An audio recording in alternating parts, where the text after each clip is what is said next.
Leading tonight's land acknowledgement is Catherine Festa of the Haida tribe and a member of the King County Native American Leadership Council. Catherine? Thanks, Eric. You're welcome. Snightlaw. Good evening. I am the granddaughter of Elizabeth Collison. I am the daughter of Marina Festa. I am Catherine Festa, Haida Raven from the Double Fin Killer Whale Clan. First Nation, Old Masset, Haida Gwaii, BC. My mother was Haida born and raised. My father was first generation Italian. I was born and raised in Seattle on the Duwamish land, and I currently live on the Puyallup tribe land in the 30th LD.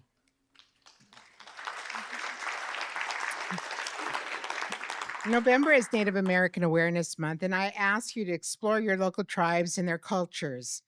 It is important to understand the long-standing history that has brought you to reside on this land and to seek to understand your place within that history. We hope that this will strengthen our spiritual bonds and give meaning to our lands and our people. Know that colonialism is a current ongoing process, and we need to build our mindfulness of our present participation. Although land acknowledgements are powerful statements, they are only meaningful when they are coupled with authentic and sustained relationships with Indigenous communities. And so I'd like for all of us to acknowledge and show respect to the First Peoples, the Indigenous peoples, our elders and ancestors, past, present, and future, on whose land we stand. Today, we offer deep gratitude to the Muckleshoot, Snoqualmie, Skykomish, Tulalip, Stillaguamish, Suquamish, Puyallup, and Duwamish tribe, and to the Coast Salish people whose land and water supports us. Let us also commit to learning more about the histories and celebrate their culture and traditions that remain a vital part of our communities. For thousands of years, we have been here on this land thriving. We are now a small percentage of the population, but we are still here. Thank you.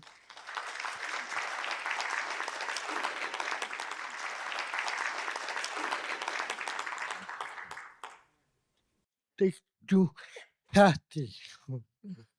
It is my pleasure to introduce you to the King County Deputy Executive, Shannon Braddock.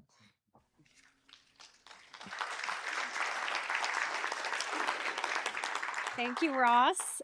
Good evening, everyone. I just want to give a shout out to the fact that there's power here in this building. And I would be remiss if I didn't just take a quick moment to thank all the folks across King County, our utility workers, our first responders, everybody who's doing everything they can to try to get everybody all the power back that they need. So thank you. So I'm really excited to be here this evening representing King County. I also happen to be from the mighty 34th, like Eric, but you know.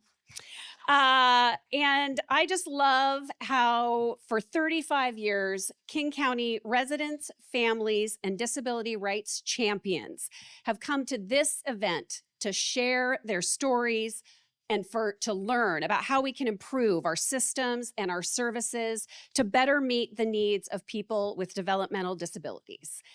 And every year, our state legislators are here to listen and to learn and to share their priorities. And for that, I want to say thank you. Thank you so much.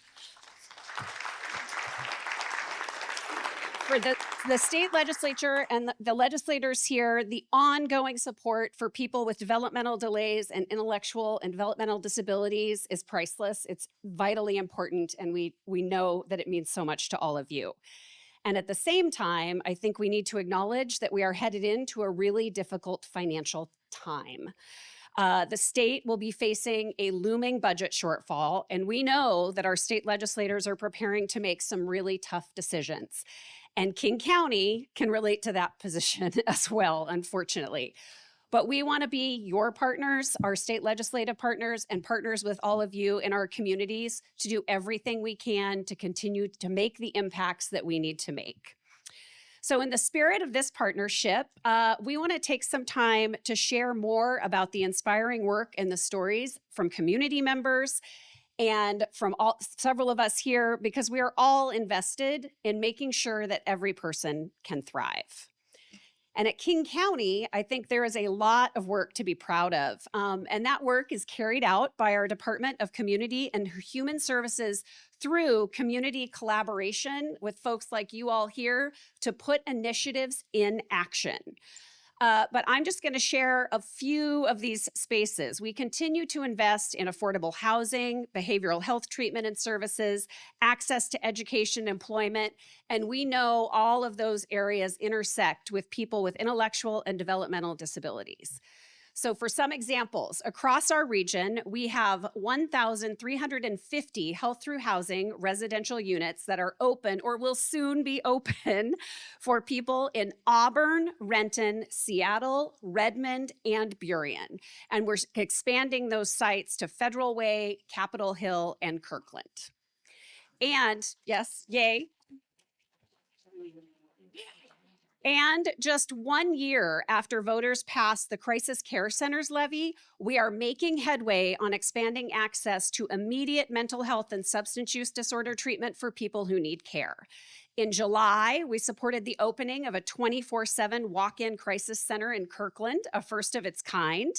In September, we opened a residential treatment center in South Seattle, which will help more than 300 people with co-occurring mental health and substance use disorders each year.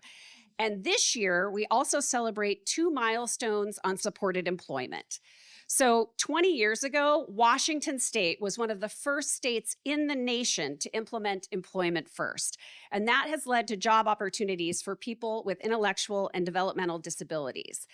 King County and our service provider partners were instrumental in this work. And just for a recent stat, from July of last year through June, we have served over 2,300 individuals in employment services. Yay. And King County's School to Work program is also celebrating 20 years. This innovative and nationally recognized program has supported the successful transition of over 2,500 students from school to adult services with employment as a part of their future. And about 40% of those students achieved employment by end of year after graduating from school. Pretty fantastic. And our Developmental and Disabilities and Early Childhood Supports Division has supported over 380 people in community inclusion services over the past state fiscal year. But I'm really excited too that as an employer, King County's Supported Employment Program has been creating significant employment opportunities for those with developmental disabilities for more than 34 years. And yes, yay. And in building that program, we at King County are really living our true north value of respecting all people for their unique contributions. And I love living here. Washington State and King County have some of the top employment outcomes in the nation for people with intellectual and developmental disabilities. And we should be really proud of all of the work that continues to make that happen. We know we are headed into potentially turbulent times under a new federal administration, and I just want to acknowledge that there are many people who feel anxious and worried about that. But what I can tell you is King County is committed to working together to build a region where every person has the opportunity to thrive, where inclusivity and equity are celebrated for the value they bring to community and to each other. And it's in spaces like this, with community members and decision makers and people from around the region, that really helps to remind us when we work together, we can build a community that will work for all of us. So thank you for being here. A special shout out to my team from the Department of Community and Human Services who've helped to put this together. And I just really appreciate your time and being here with all of you this evening. Thank you.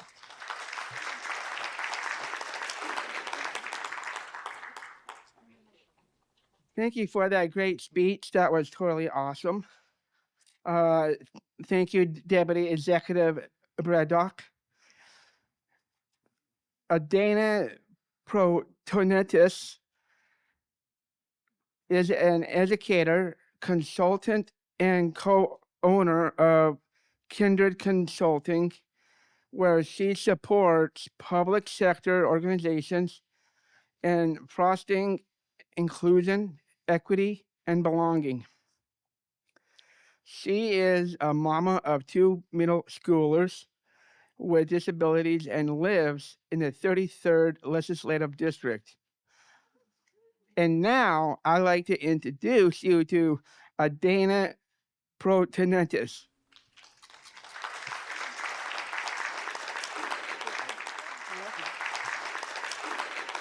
Thank you for that warm welcome, y'all. Good night. It's good to see you. Thank you so much. I love your smile. This feels, I was just telling someone, it feels like being at a family reunion when I get to come back to this space. It's just such a beautiful thing. So I wanted to say that you get to the general through the specific. You get to the general through the specific. The first time I heard Ta-Nehisi Coates say that, I felt it resonate through my whole body. Now, what does that mean? You see, we humans are hardwired for connection to other humans. We light up when we recognize the humanity of another being, and that humanity lives in the details. A statement like, everyone is special, just kind of feels flat because it's too generic. But if I tell you about the details that make someone special, if I tell you how my son's eyes sparkle when he's feeling a little bit mischievous, and that he's a deeply feeling kid who describes himself as twice as sensitive as he is big, and that he describes his little sibling as a lovable chaos goblin, you can connect to his humanity. And through connecting to his humanity, you can more deeply connect to others. Maybe those little details make you think about someone else in your life who has eyes that twinkle, or who is sensitive and tenderhearted, or lovably chaotic. Those specific details bring our individuality to life and connect us to something bigger than ourselves, our humanity. In Zulu culture, this concept is called Ubuntu. It's the idea that a person is a person through other people, that I am because we are. The individual and the whole are not at odds with each other. When we see the specific details of one, our shared humanity is mirrored back for us in a way that opens windows to opportunity for all people. This is why intersectionality is such a powerful tool for connection and justice. Through intersectionality, we create space for the fullness of someone's humanity and lived experience by taking the time to notice their unique combination of identities. When someone takes the time to see me, to see all of me, to see that I'm Black and a woman and disabled and a mother, some powerful things happen. First, they send me the message that I matter, that all of me matters, not just little pieces, the whole package. They create space for me to be my whole self, and they show me that my whole self is welcome. They also adopt a lens that makes it possible to see the sum total of all the isms that impact me and my life. They can see how sexism shapes what racism looks like for me, how ableism impacts me as an individual and a caregiver. From that deep place of noticing, we have a powerful opportunity to understand how all oppression is connected and to get at the root of some of our community's most challenging problems.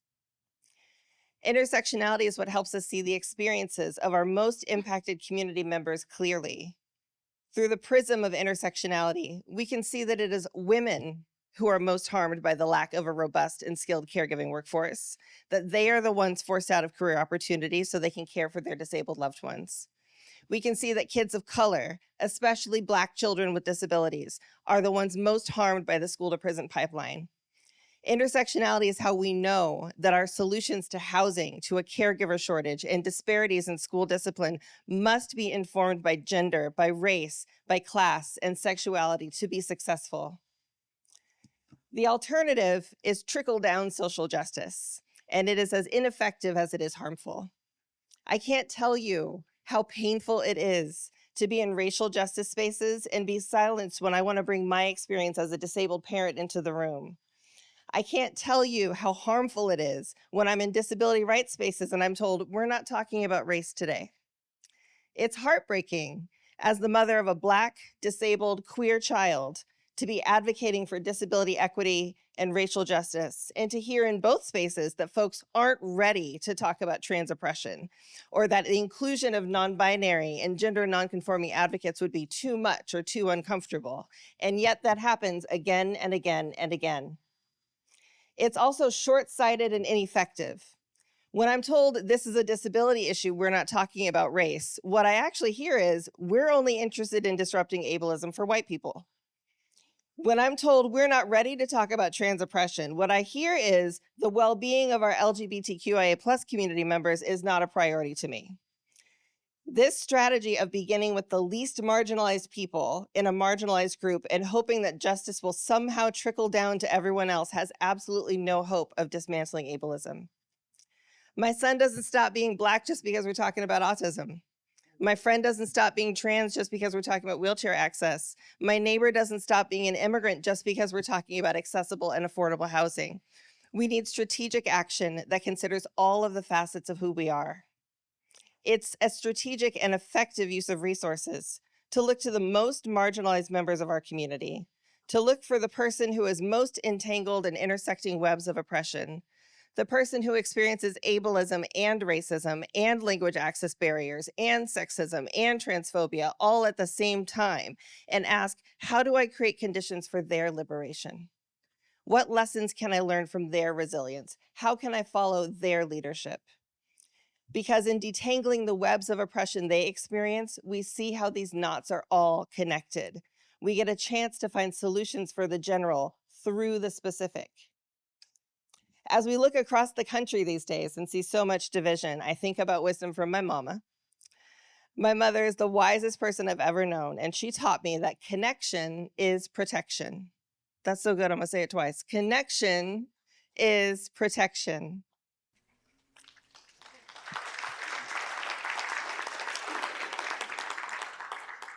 Thanks, Mommy. If our recent experiences with COVID taught us nothing else, please let it be this: that we are only as safe and as well as our most vulnerable neighbor. It was the strength of our connections that got us through that pandemic, and it was those who had been most othered, those who we had turned from, those who were most disconnected, who experienced the worst outcomes. It was the most marginalized among us who faced the greatest exposure to harm, because disconnection and othering created gaps that the virus was able to exploit, and those gaps allowed the virus to just spread and spread and spread. And ableism and racism work the same way. They drive disconnection, and that makes all of us less safe. We, as people with disabilities and people who love people with disabilities, have a powerful access point for connection. When my son Langston was little, he used to say, you know what's cool about autism? Anyone can be autistic. He's so wise, right? He's Langston for president. Anyway, you know what's cool about disability, y'all? Anyone can be disabled. We are the most diverse group in the world, and there is power in that. There is power in so much diversity connected through the common human experience of disability. We can build power by centering the margins. We can build power by noticing who's on the edge of our community and pulling them in. We can build power by asking those pushed to the fringes what they need, how they want to be supported, listening to their stories, and following their leadership. It's through connecting with those who appear to be different and making time to hear their stories that we create the space and the power and the resilience necessary to build the world that we deserve. When I look across this room, I see a whole lot of power. I see strength, I see heart, I see creativity, I see resilience, I see commitment. And that is true because I see diversity, because I see so many differences represented, and because I know that those differences represent possibility. Those differences represent opportunities to learn from each other, support each other, and discover creative solutions that help our entire community. We have the power to show the world what it looks like when a diverse group of people come together and commit to accepting and celebrating each other exactly as we are. Thank you for showing up tonight with your whole beautiful selves. It's an honor to nurture this community with you. Let's have a good night.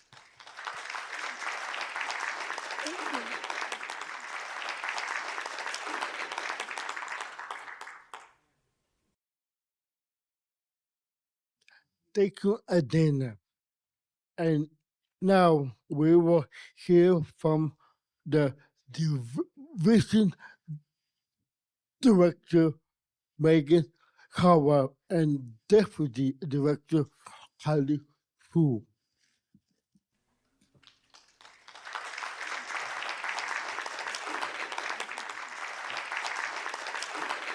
So happy to be here with you all tonight. My name is Megan Cromar, and I'm the Division Director for the Developmental Disabilities and Early Childhood Supports Division.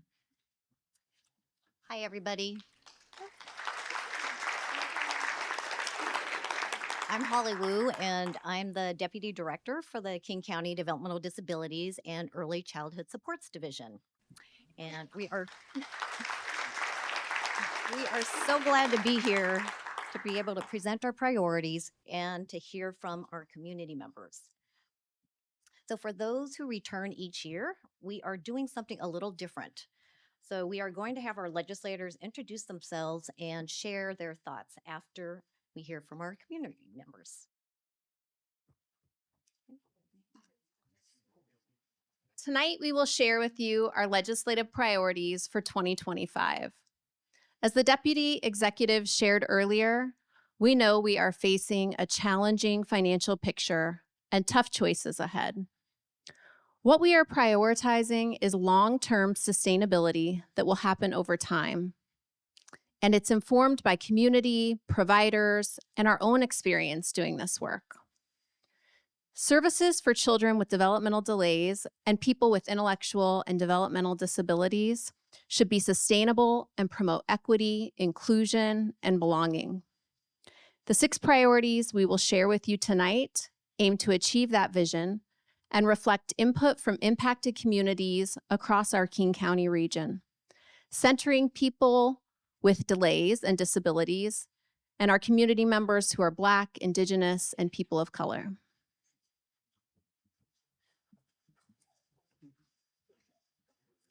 So when developing policy, we ask legislators to remember their stories that you will hear tonight and to use a racial, social, and disability justice approach to eliminate disparities and ensure language and cultural supports are in place to serve King County's diverse population.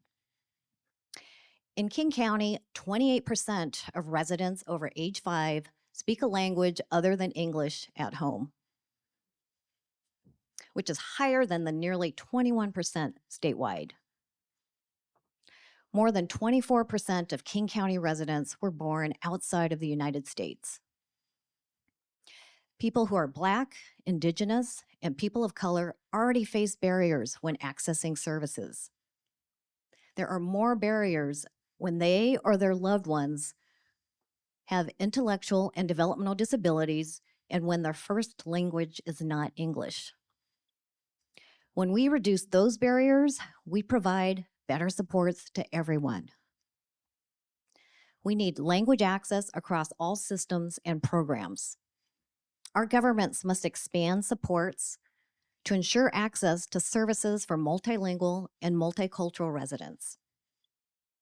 Our first legislative priority is to increase language access for individuals with intellectual and developmental disabilities by funding interpretation and translation services.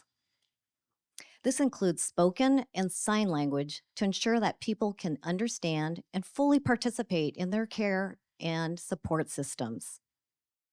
This funding will empower service providers to deliver language access services to families and individuals. So our first speaker, Hattie, will share her story.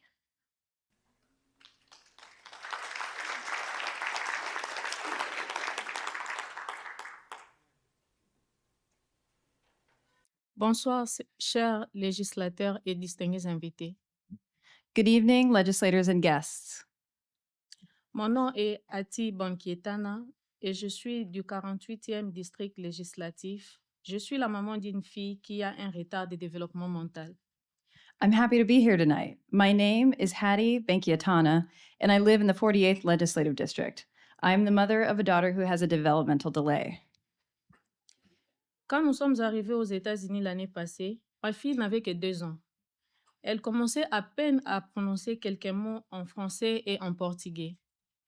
When we came to the US last year, my daughter was only 2 years old. She was just beginning to pronounce a few words in French and Portuguese. Ces changements de conditions de vie l'avaient beaucoup perturbée dans son état, que pleurer et crier était devenu sa seule façon de communiquer ou d'exprimer ses émotions. C'était devenu très stressant et j'étais enceinte de sa sœur et nous ne pouvions plus gérer cette situation. This change in living conditions has greatly impacted her mental health. So crying and screaming had become her only way of communicating or expressing her emotions. I was pregnant, and that situation became very stressful for us. Nous avions besoin d'aide et nous avons reçu des services d'une agence qui fournit un soutien précoce aux nourrissons et aux tout petits enfants. We needed to get help, and we received services from an agency that provides early support for infants and toddlers. Ils ont mis à sa disposition un orthophoniste, un interprète parce que nous ne pouvions pas parler anglais et un thérapeute pour contrôler ses émotions et l'aider dans sa compréhension. They provided her with a speech therapist, an interpreter because we couldn't speak English, and a therapist to help her control her emotions and help her in her understanding. Ce programme nous a aidés en tant que parents de comprendre les vrais problèmes de notre fille. This program helped us as parents to understand the real problem that our daughter was experiencing. Pendant ces différentes thérapies, nous avons appris comment gérer un enfant qui a un retard de développement mental pour l'aider à grandir comme tous les autres enfants. And during her different therapies, we learned what we should do and how we could support her as a child who has a developmental delay to help her grow like all other children. Et aujourd'hui, nous pouvons dire que le résultat est positif parce que notre fille a beaucoup évolué dans sa compréhension et dans son parler. Today, the result is positive. Our daughter has evolved a lot in her understanding and in her speaking. Je ne remercierai jamais assez tous qui nous ont aidés et qui continuent à aider notre fille pour son développement. Que Dieu vous bénisse. I can never thank enough everyone who has helped us and who continues to help our daughter with her development. God bless you.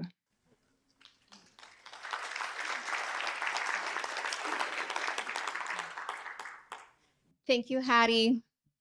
In 2023, 6,776 children were served through our Early Supports for Infants and Toddlers program. This marks a significant and ongoing increase in the number of children receiving support each year. For context, the number of children served has more than doubled over the past decade. This growth reflects something really positive. More families like Hattie's daughter are accessing these critical services that are so needed. However, it also highlights a very real challenge. ESIT is providing more support without receiving adequate funding. This gap places strain on the system and on our providers. Our second legislative priority is to improve access to the Early Supports for Infants and Toddlers program by realigning funding policies. We're asking the legislature to ensure that special education funding rates for children ages 0 to 3 are increased to match those for children ages 3 to 5. We need those increases to be adjusted whenever rates for 3 to 5-year-olds increase in the future. Fully funding ESIT services is essential to sustain this vital statewide system. Aligning funding rates will help providers retain the really important skilled staff that they have and to be able to offer culturally relevant support for our very youngest community members in King County and statewide. And now our next speaker, William, will share his story. Thank you. Good evening, legislators and community members. I'm William Conesco from the 11th Legislative District. I'm a proud parent of 2 kids who have participated in early support services. My 5-year-old son, Liam, is an early support graduate, while my 2-year-old daughter, Liana, recently started receiving the same services. When Liam turned 2, he started to display social anxiety and an unwillingness to engage with strangers. Over time, we would learn that he had a developmental delay in social, cognitive, and communication that impacted his ability to engage in social interactions. Our early support provider delivered critical in-home services and classroom learning to help Liam before he enrolled in the local school system. He started to warm up to strangers, interact with peers, and engage in teacher-led instruction. The early support staff also provided guidance to my wife and I on how to best support him and assisted in his preschool enrollment. The work from our early support provider meant that Liam was able to get a great start at his new school, being an active participant in his class starting on day one. Looking back, it's possible that Liam could have required one-on-one support for weeks, if not months, from preschool staff to get him comfortable with classroom-based learning. In his most recent IEP, his individual education plan, Liam's teachers advise that he enjoys interacting with his peers during small group and free choice play. He eagerly engages in exploring new material and lessons. Although he still struggles with communication, his quick mastery using an augmentative alternative communication tablet, an AAC tablet, allows him to engage with peers and have his voice heard. This support has also given him a strong vocabulary, which is great as he's now showing the confidence and desire to verbally communicate. Liam is a happy kid that continues to develop and navigate the challenges he faces, and his early support provider built the foundation that allowed this to happen. Earlier, I mentioned that our two-year-old daughter, Liana, also started receiving these services. She gets in-home support for general therapy, speech, and motor skills. She is enamored with her providers and quickly gets excited when they arrive and, jokingly, very disappointed when her newest friends leave. Liana has started to mimic the expressions and exercises the teachers engage with her on, from imaginary tea time to the bane of every parent, stocking blocks all over the living room floor. We are excited to see her continued progress and are feeling confident in her future success. These experiences have made me acutely aware of how important early support services are for infants and toddlers and the parents that support them. It's because of my kids and the progress they've made that I'm here today, helping make sure every child who needs these services have access to them. Thank you for your time.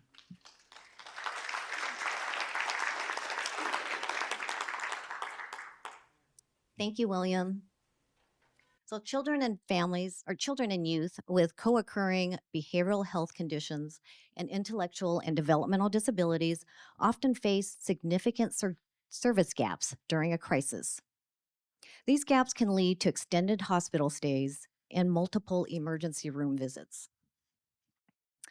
According to 2023 King County data, 59% of young people seeking long-term inpatient behavioral health placements were suspected or diagnosed as having intellectual and developmental disabilities.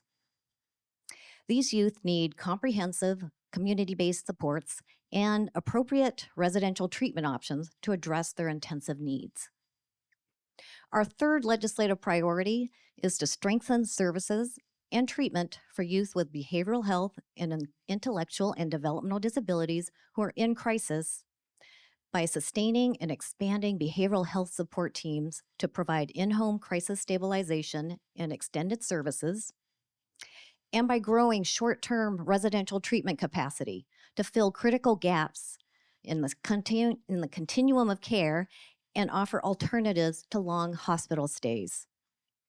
This priority not only addresses the current service gaps, but also contributes to building an equitable and accessible system of care for children and youth in crisis. Mikkel and Jermaine were planning to share their story, and unfortunately, they were not able to attend tonight's event, but they've asked their service provider, Victoria, to share their story for them. And now we will hear from Victoria. Thank you, Holly. As stated, my name is Victoria, and I'm here representing Mikkel and Jermaine Hayes. I had the honor and privilege of getting to work and support their son for 2 enrollments with our Children's Crisis Outreach Response Systems for individuals with intellectual and developmental disabilities. Hello and good evening, legislators, honored guests, and community members. We are Mikkel and Jermaine Hayes.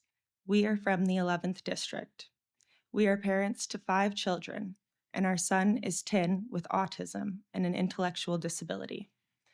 Advocating for our son and his complex needs has not been easy and is very important to us because he deserves to have a chance at a normal life, just like you and I. But this is not always the case.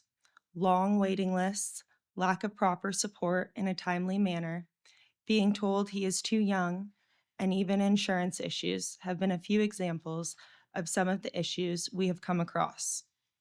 Since he has been born, those are the struggles we have come across, and because of that, we have had to sacrifice and fight a lot harder. We are not the only ones going through this, but we are here representing families like us, and we hope that soon there will be a change. Behavioral health crisis support services are important to us because the team was able to take time to get to know our son and establish a bond with him so he felt safe and supported. This helped the services be more effective. Consistent services are a key factor. When you're making your decisions, please remember our story and the many other families who are going through similar situations, just for our children to have the same quality of life we all deserve. This is very important to my family and I. Thank you for your time.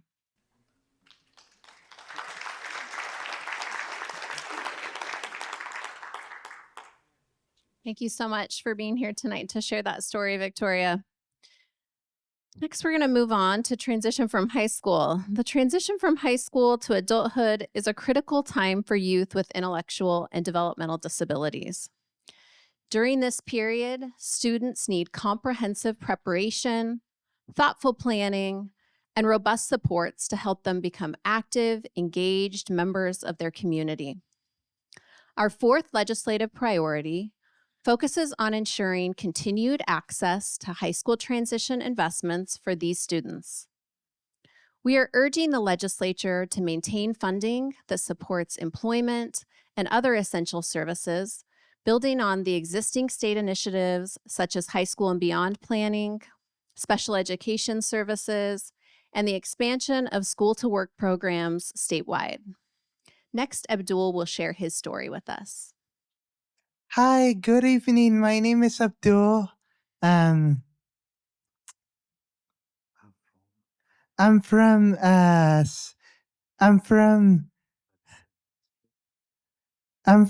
the University District. I'm on 37 District. I'm 19 years old. I'm turning 20 in this December, 22nd of 2024. I'm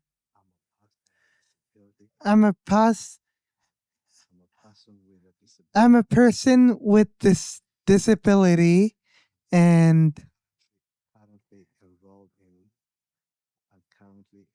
I'm currently enrolled in Transition Services program and at my school. I really enjoy being part of this program, and because I've made friends before, and I'm learning independently skills, and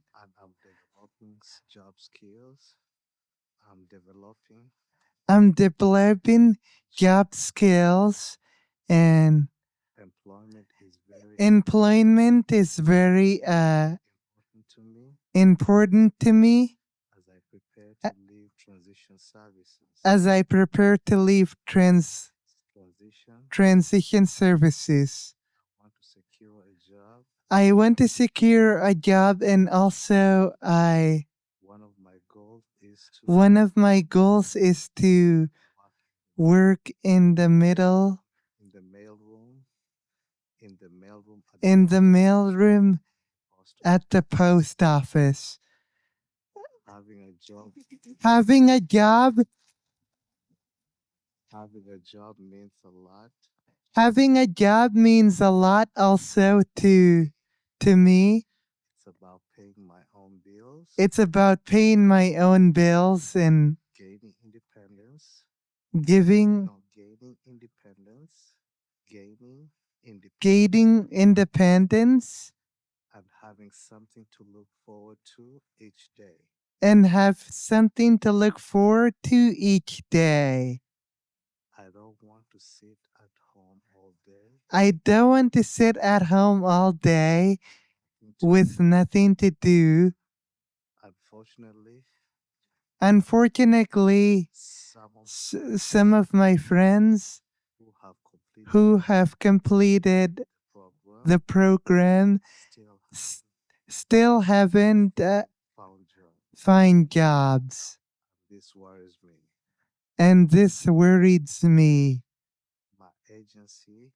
My agency that supports me Don't have enough job d- coaches, don't have enough job coaches, which makes it harder which makes it harder for us to get the help we need. we need. Job coaches Job coaches play a vital role a vital role in helping us in helping us find and keep employment. find and keep employment. Also believe I also believe we need more awareness among employers among employment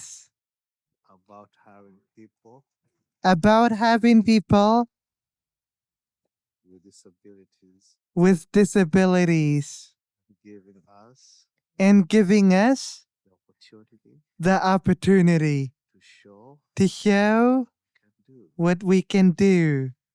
When you're making your decisions, When you're making your decisions, please remember my story. please remember my story. To live in I want to live. I want to live the community, in the community, contribute, have a job and have a job that gives me purpose that gives me purpose and independence. and independence. Working in the mail room, Walking in the mailroom the post office at the post office would be a dream would be a dream come true. come true for me. Thank you for listening. Thank you for listening.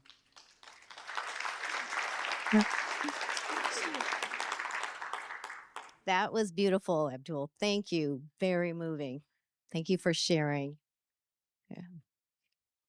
Employment and community inclusion services empower individuals with intellectual and developmental disabilities to achieve their financial, work, and vocational goals. These services connect individuals to employment opportunities or other meaningful community activities, fostering a sense of purpose and belonging while promoting happier, healthier lives. In 2022, the legislature approved concurrent services. This allows individuals to access both supported employment and community inclusion services at the same time. So, however, provider capacity challenges driven by underfunded rates that are tied to rate caps have limited access to these critical supports, leaving budgeted funds unspent. Despite these challenges, employment outcomes have shown strong recovery since the pandemic. Last state fiscal year, 73% of the 2,300 individuals receiving employment services in King County were employed. However, provider capacity issues caused by underfunded rates and rate caps have continued to impact access to services, limiting opportunities for individuals who rely on these supports. Some providers are not able to accept new referrals and are experiencing high staff turnover. This may impact their ability to support opportunities such as expanded work hours or additional jobs for the people they serve. Current hourly rates for employment and community inclusion services remain capped below the levels recommended in the 2022 Employment and Day Rate Study. These recommended rates reflect the true cost of delivering services and are essential to maintaining and growing capacity, particularly in high-cost areas like King County.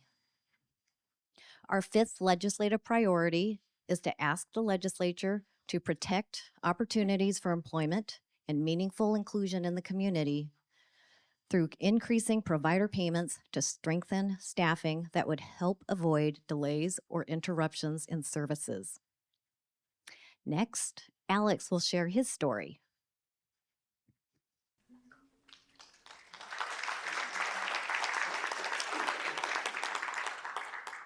I am Alex Modeler. I live in the 47th District. I want to talk about the importance of having employment services so that people with all different types of disabilities can access meaningful jobs. I am proud to tell you that I work as an advocacy specialist, where I help other people with intellectual and developmental disabilities or IDD build their own self-advocacy skills, and I help train employment consultants. Becoming this independent didn't happen overnight. My job coach helped me get assistive technology resources that I use to communicate and do presentations like tonight. My job coach helped me identify my skills and propose a unique job to my employer.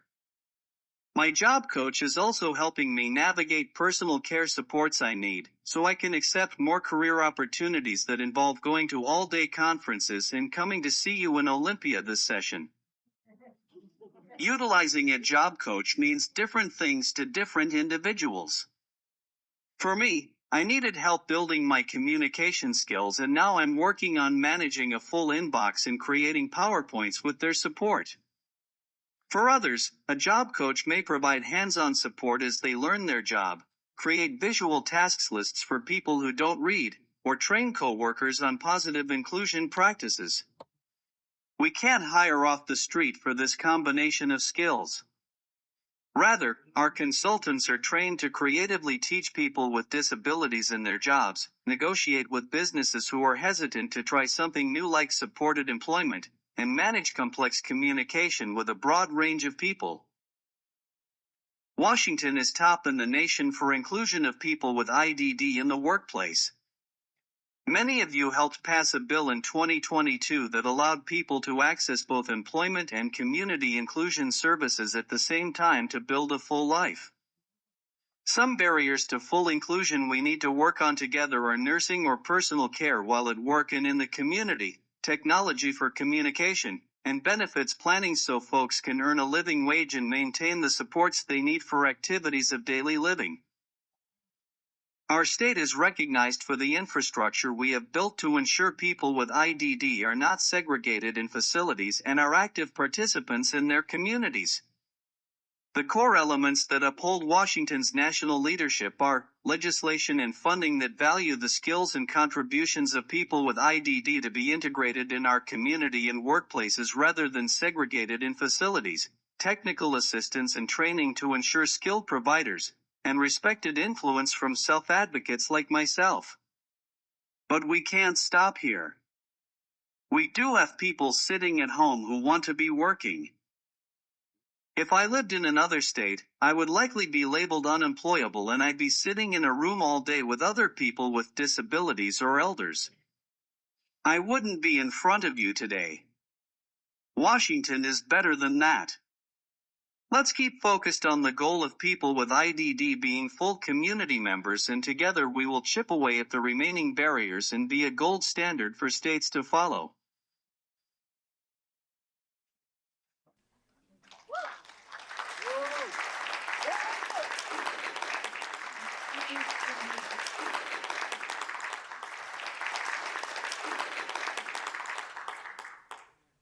I love that. Don't we want to be a gold standard for other states to follow? Thank you, Alex. In King County, nearly 11% of people experiencing homelessness have reported having a developmental disability. Statewide, approximately 37,000 adults with intellectual and developmental disabilities are facing housing insecurity. Achieving housing stability for people with intellectual and developmental disabilities requires access to diverse housing options, paired along with wraparound services that empower individuals to live independently. To address this urgent need, we asked the legislature to invest in both affordable housing infrastructure and the workforce that provides essential support services. Our sixth legislative priority is to advocate for increased and sustained access to affordable housing with wraparound services by investing in the Housing Trust Fund, including funding for repairs to existing buildings, and increasing funding for operations and housing support services to ensure homes remain safe and accessible for people with intellectual and developmental disabilities. Kimmy was planning to share her story with us, but like our other folks, wasn't able to come because of the power outage. And so she's asked her service provider, Ion, to share her story. Now we'll hear from Ion.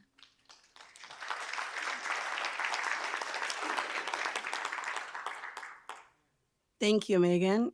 Good evening. My name is Ayan Elmi. I am a civic engagement and advocacy coordinator for Washington Multicultural Services. I'm also a parent and a sibling with two individuals who have disabilities. Tonight, I'm honored to read Kimmy Powell's story. As Kimmy wrote in her story, good evening, legislators, honored guests, and community members.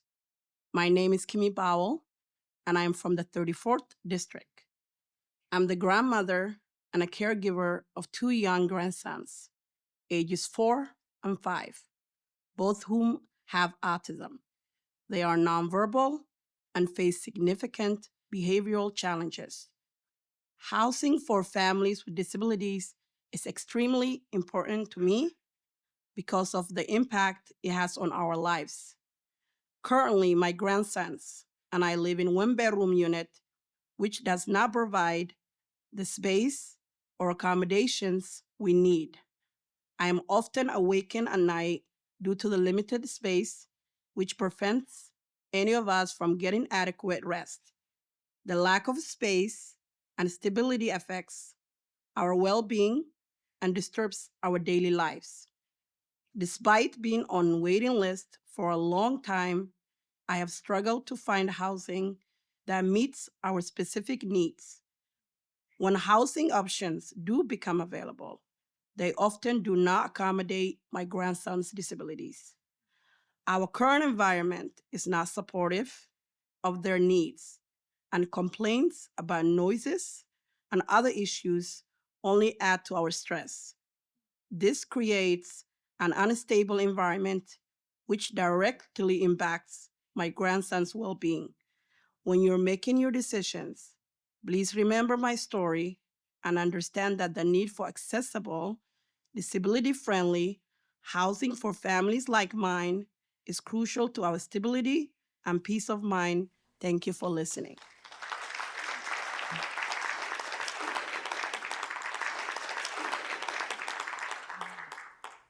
Thank you, Ayan, and all of our other speakers for sharing your important stories tonight.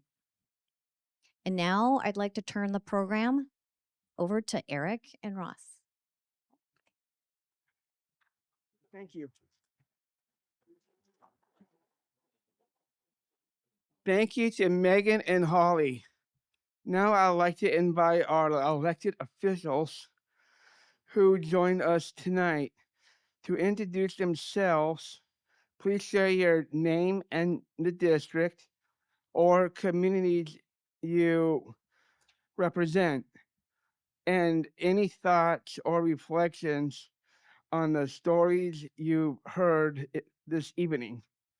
To ensure we have enough time to hear from everyone, we kindly ask each legislator to keep their remarks to 1 minute.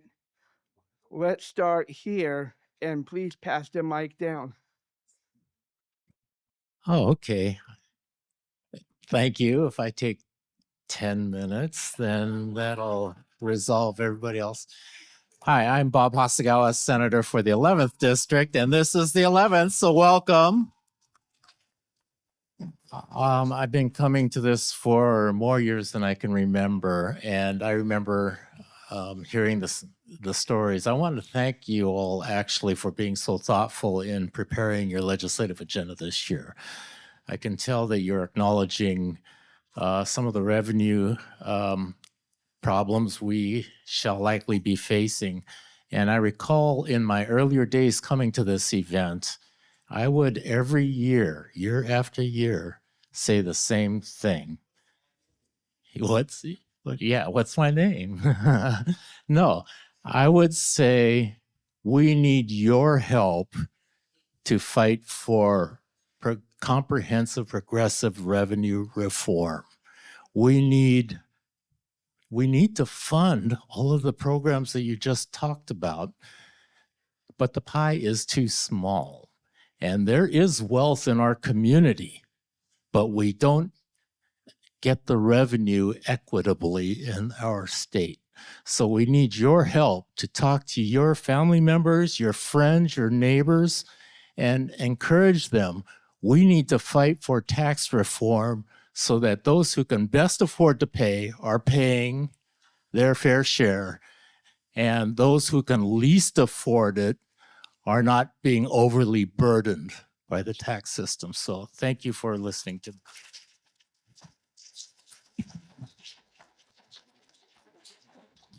Good evening, everyone. My name is Jorge Baron. I have the honor of representing District 4 on the King County Council. That's the northwest part of Seattle. An honor to be here. It's my first time as county council representative at this meeting, but I was here last year. Thank you. I was here last year when I had, won the election, and so I knew I was going to be serving this role. So I'm glad to be now serving you as elected official. I mostly want to express my gratitude to everybody who is here tonight for coming out and sharing your stories. I want to acknowledge Ione. Thank you for sharing the story about Kimmy and her family. Alex and Abdul, thank you so much for sharing your stories. Thank you to Victoria for sharing the story of Mikhail and Jermaine. Thank you so much, William, for sharing your story about your family. And Hattie, merci beaucoup d'avoir partagé votre histoire. Thank you so much for sharing your story. And I particularly want to appreciate your story because I think as one of two members of the council who was born outside the United States and somebody who didn't speak English when I came to the United States, really important in a county where, as we heard earlier, a quarter of the population was born outside the United States. That's something that's really important, and I appreciated the earlier speaker who talked about the intersectionality. I'm super grateful for all the legislators who are here at the state. You know, this is a partnership, a lot of this work, and I appreciate all the county, my fellow county employees who put this event together, who helped put this event together.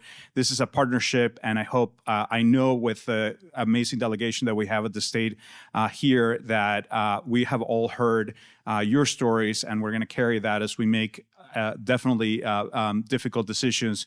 And I appreciate Senator Hasagawa's mention of the importance of working to make sure that we make decisions that allow the pie to grow bigger, and so that we don't have to cut services for any of the populations across our county and our state. So thank you so much to all of you for being here.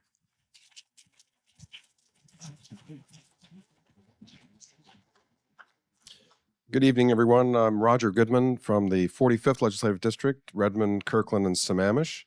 And this is my 18th legislative forum. I only missed 1 year of the ice storm, however many years ago that was. You probably remember the advocacy of Margaret Lee Thompson, so I go that far back. So I just want to say briefly that you can count on me for maximum possible support for those with disability and for their caregivers. It's very important to care for the caregivers. I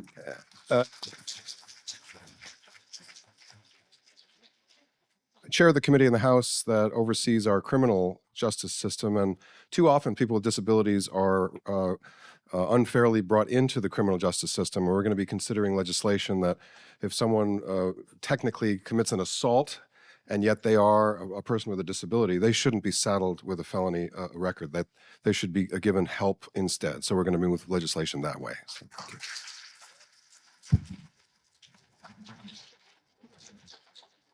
Hi there, I'm Shayna Deitch. I work for U.S. Senator Patty Murray as her Seattle Metropolitan Director. She's so sorry that she has to be in the other Washington and she's not here tonight, but hopefully I can represent her well. First of all, to my friend Abdul, happy early birthday. I also live in the U District. Come find me. We'll get you a cupcake for your birthday.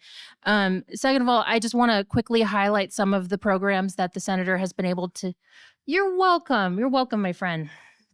I just want to quickly highlight a few of the excellent organizations she's been able to get congressionally directed spending for. So this is millions of dollars in earmarks because she knows how to spend money better than the other Washington. So I see Mary Kiley from Best Buddies. We got Best Buddies money, Outdoors for All, Seattle Indian Health Board, the Chief Seattle Club, the Multi-Service Center, African Community Housing and Development. And then something we're pushing for right now is money for Seattle Children's Hospital for the new Youth Behavioral Health Crisis Stabilization Unit. That's a top priority, and she's fighting for that money right now. And lastly, I just want to say a lot of folks have been talking to me about what just happened in the election. And I want to say that no matter what happens in DC and in the other Washington, please know Senator Murray is here. She is fighting for Washington. She's already raised concerns about some of the nominees that are coming out. She's already spoken out against RFK Jr. and Dr. Oz. She's going to keep speaking out. And please know we're here and we won't stop.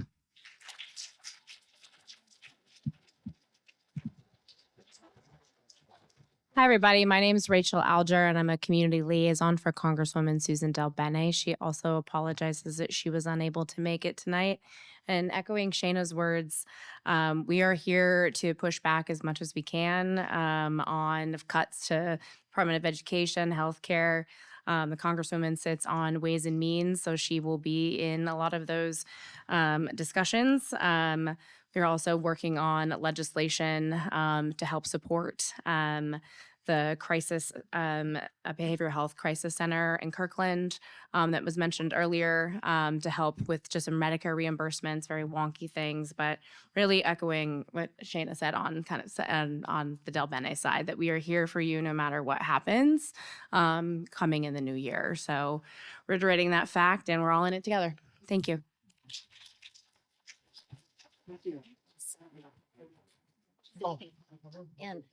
You could go ahead. Can I just, as we continue to go down, just a reminder to please speak slowly or a little bit slower for our interpreters. Got you. Good evening. My name is Claire Wilson. Woohoo! Thank you.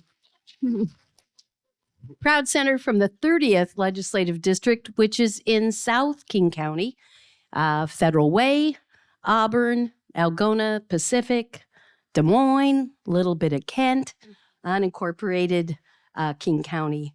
I am here, but I'm also representing Rep. Taylor, who could not be here. And she and I are both legs of the stool as we look at IDD and making sure that you're represented in both the House and the Senate as we move things forward. I will say, important to me, humans cost money, lots and lots of money, and not one of you in this room are not worthy of every single dime that you need, number one. Number two, the earlier and the more we help families, the less expensive it will be later on. So we do ourselves well if we think about early care education. We think of ESIT, we think of families. Systems were never put in place to get people out of them. They were put in place to keep people right where they were. Third thing I will say is I sit on the Children and Youth Behavioral Health Work Group and also on the Joint Legislative Executive Behavioral Health Committee, both of which care deeply about this population and the work we're doing across our state. So you'll see some recommendations coming this session from those two groups. And then the last thing I will say is, along with Rep Goodman. Very important that we look at our juvenile justice system and our corrections and our carceral systems and see who is there and how we're supporting folks, A, from keeping them from being there, but B, if they are there, how it is we're providing the needs and the services so they can come out as they do and be contributing members as they want to be in our community. So thanks so much for being here tonight.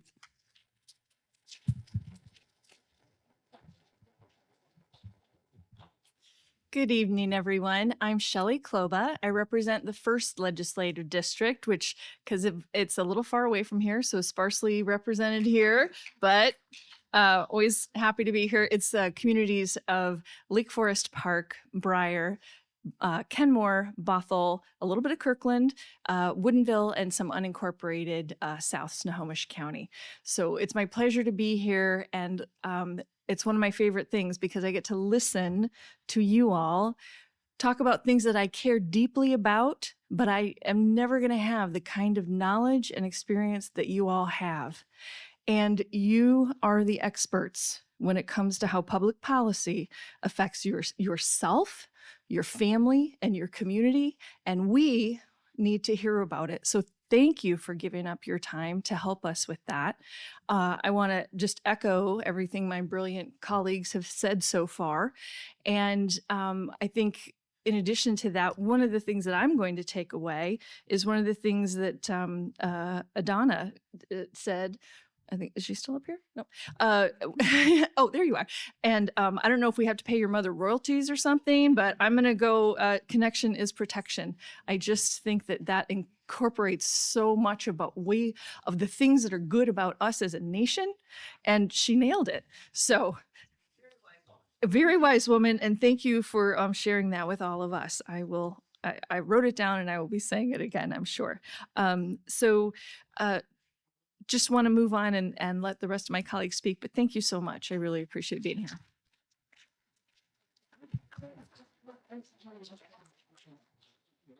Hello, everyone. My name is Kelsey Hamlin. I work for Senator Noelle Frame. She represents the 36th district. That's from Carkeek all the way down to the Space Needle. That includes Queen Anne, Ballard. And she told me she has some serious FOMO for not being here tonight. She really loves being here. She's been here for a couple of rounds. So she really appreciates the vulnerability and power that it takes to tell your stories, especially to people who are sitting in power. So I want to really thank you for that. And I will just pass it right on. But some good news is that she is the vice chair on Senate Ways and Means for Finance. So as someone who's brought forward the wealth tax year over year, she is very excited to have a bigger role and be able to push forward so that people pay what they owe. And some of that is definitely owing a lot of funds and work to all of you. And she's also on the Human Services Committee. So thank you.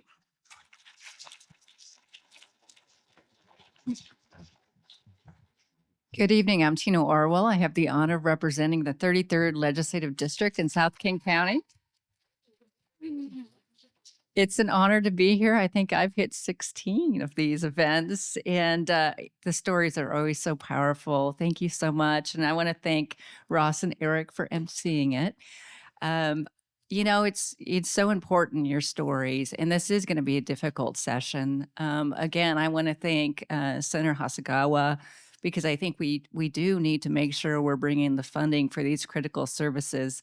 I also want to note that there was I don't know what the statistic you shared was around behavioral health, because we're working on 988 and the rapid response teams. And it's really a reminder that these services need to be inclusive, they need to be culturally sensitive, and we need to make sure the staff are trained to work with persons with IDD. And so, again, it's really important information. I also think, having worked on language access, I just want to say thank you. And we have more work ahead. I know we've talked about even the translation of the IEP 504s around special needs. And so there's a lot more work ahead of us, and look forward to working with all my colleagues. Thank you.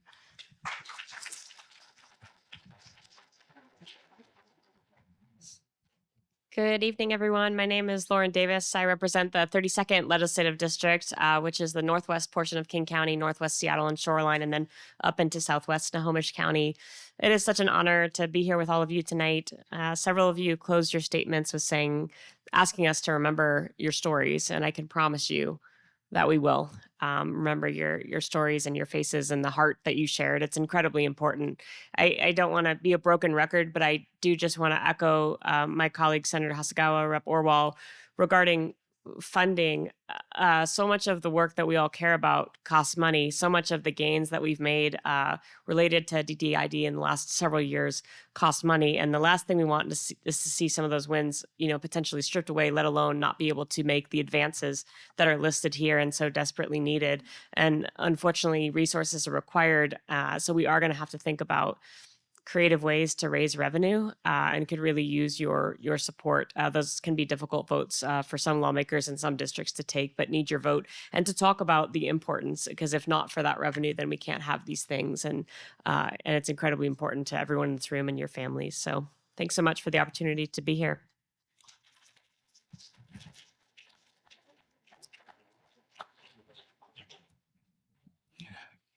Good evening. Thank you.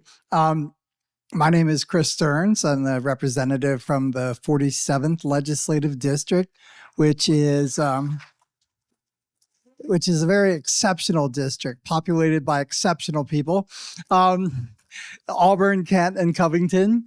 And Alex being an exceptional member of the 47th District. Thank you, Alex. I'm also. I wanted to just also let you know I'm Navajo Nation, and so, in our thank you right there. In our culture, people with developmental disabilities are actually considered pretty sacred, and they often have what we believe are visions about things that really matter to our future. So. I'm just really actually very honored to be here in your presence. I can see the courage and the bravery and the wisdom that each of you are bringing to us. And so my job in the legislature is to do more understanding rather than to ask to be understood. And you're really helping me with that tonight. So just thank you so much.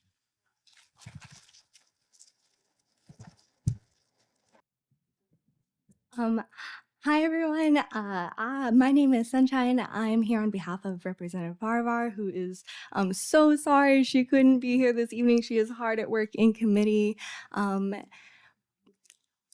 Representing the 46th district. And like I think perhaps many of you, I met Representative Farvar at Disability Rights Washington. At the time that she had hired me, I had been housing insecure, systems involved, and had grown up autistic, isolated, and alone for most of my life. And I really appreciate Adana's remarks, especially around the concept of Ubuntu, because when I think of the last 5 years working together, that's really what I think of, because it's through this work that I found purpose and meaning in my life. But more than that, it is through you all that I found myself. It's been 5 years since then, and I am so excited to be joining Representative Farvar this year down in Olympia as her legislative assistant. We are both so proud of all the work that we've done together and that we will continue to do to fight for those who are most impacted and to make sure that we're all able to be where we belong with each other in community.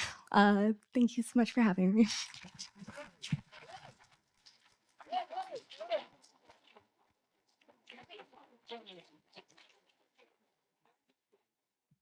Well, I'm the unfortunate one who has to follow that. Good evening. My name is Sharon Tomiko Santos. I represent the 37th Legislative District. Thank you.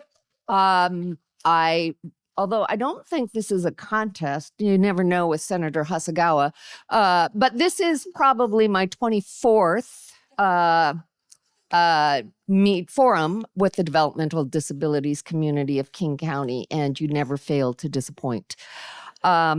I currently chair the House Education Committee, but more important, I guess I would like to leave you with this thought. I shared this with some of the folks at the 37th, so I apologize, you're going to hear it again. One of the reasons that I come back every year is not only because it gives me the opportunity to hear directly from you and how the policies and programs that we adopt are impacting you, whether they're hitting the mark or they're not hitting the mark, we need to know.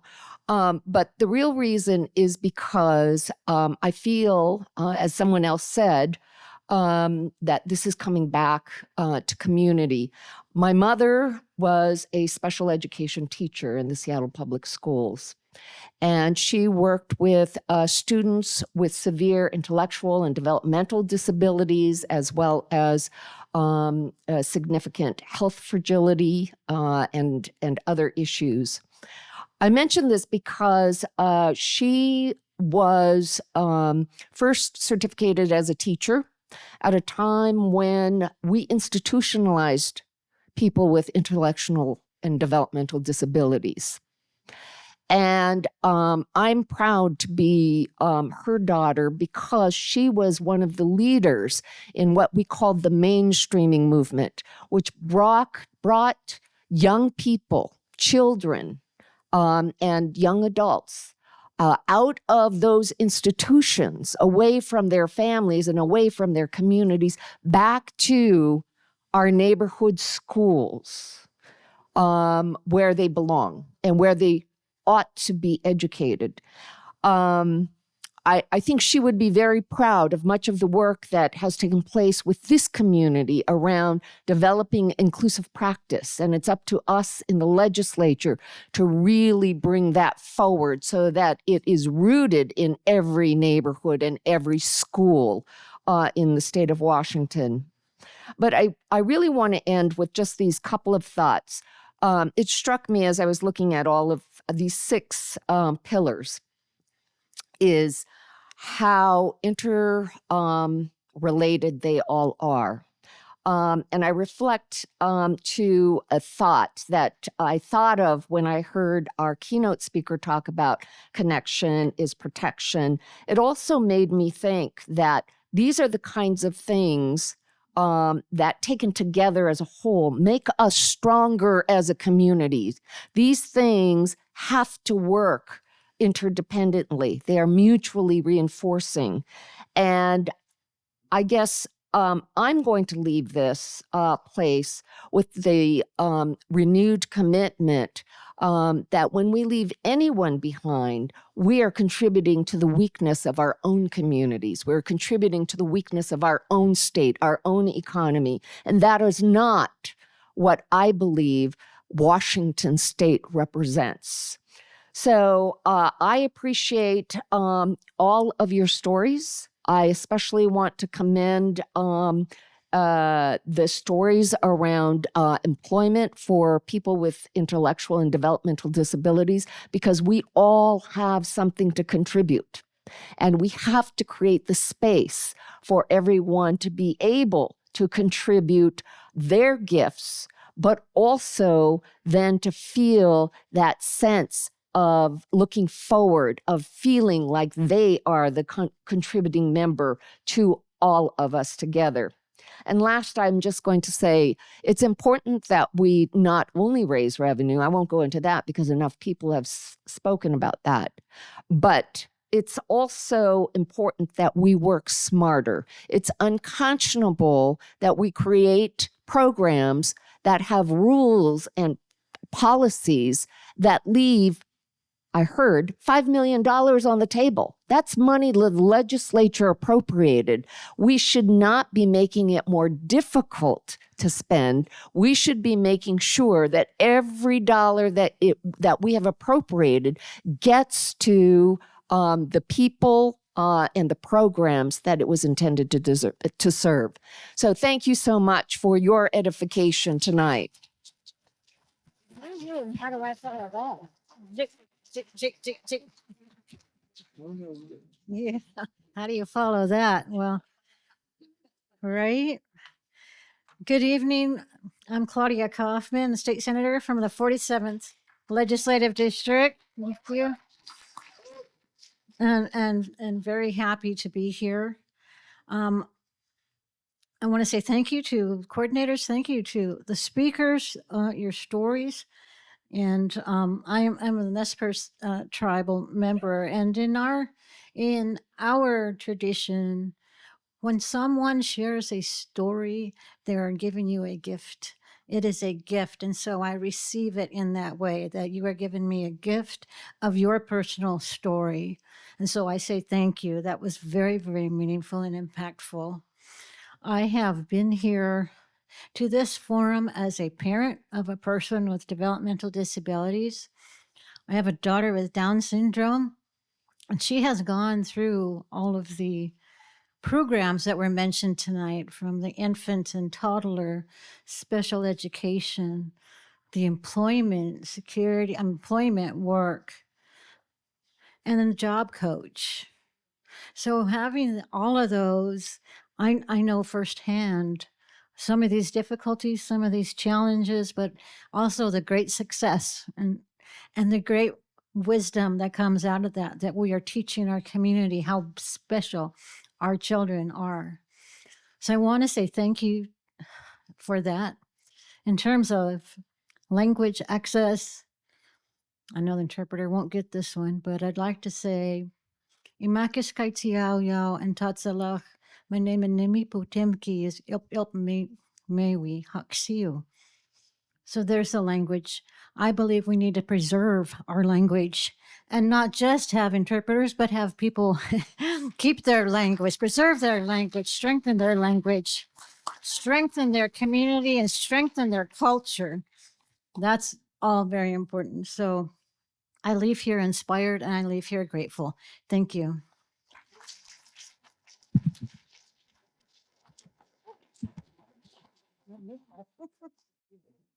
Good evening. My name is Jamie Peterson, and I am the state senator from the 43rd Legislative District, which is the middle of Seattle. I want you to know how much power you all have. I can't think of another forum that regularly draws so many of the legislators from King County together. And every year we come back because of your stories and because of how they inspire us to action. So thank you for being willing to come and stand up for those, for your family members, for yourselves, to tell your stories. We keep them in mind as we make our budget decisions. You have a lot of folks here, from Representative Santos, who chairs the Education Committee, to Senator Wilson, who chairs the Human Services Committee, who are in positions to make decisions about these services and make sure that you are treated well. And you deserve that. My husband, Eric, is a distinct teacher. So that's like Representative Santos's mom. He works at Roosevelt High School with kids who have severe disabilities and talks every night about what a gift they are and their families are to him, about the special bond that he develops with the parents as they work together to help those young people thrive. And that's the vision that I see out of all of this. We want to make sure that a partnership can develop between us to help all of you thrive and meet your full potential. So thank you for being here to inspire us to that action.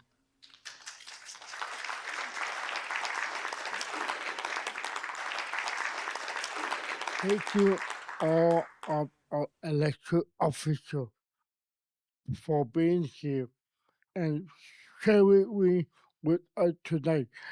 Now, I am now going to turn it over to Holly and Megan.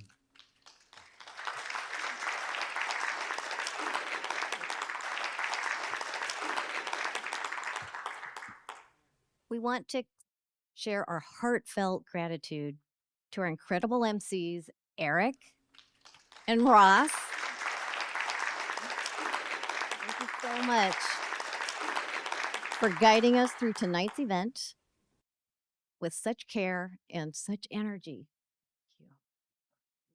A big thank you also goes out to everyone who gave their time and effort to make our 35th annual King County Legislative Forum a success. 35 years.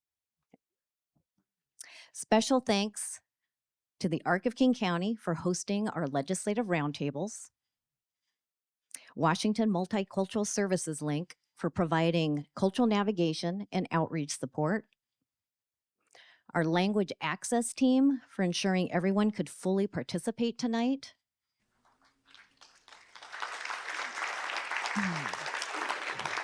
and community members and service providers who helped spread the word about our hybrid event.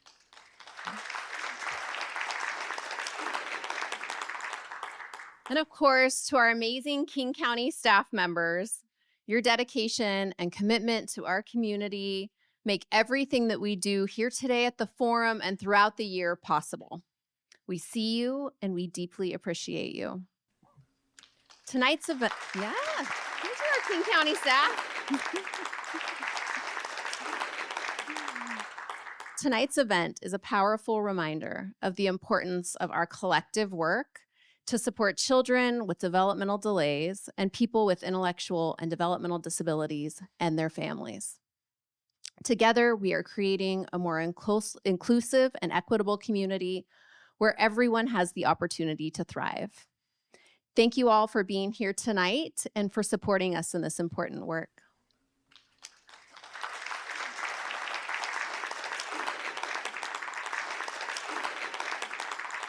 Let's hit that again. All right. Thank you, everyone, for joining us tonight.